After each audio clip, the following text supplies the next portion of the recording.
За густой пеленой наших будничных дел, за больной маятой наших душ, наших тел, сквозь унылые тени обид и забот, сквозь тугое сплетение житейских невзгод, за уродливым миром пустой суеты, за угрюмым и сырым лицом нищеты мы увидеть должны, как прекрасна земля, как березы нежны, как легки тополя.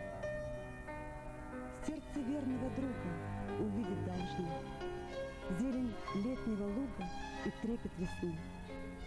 Добрый вечер.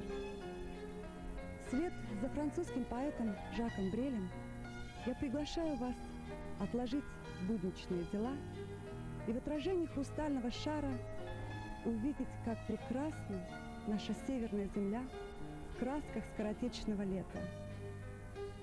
Забыть житейские невзгоды и вместе с нами поразмышлять над извечными вопросами бытия, отбросить обиды, заботы и заглянуть в прошлое, чтобы объективнее оценить настоящее и, быть может, увидеть будущее.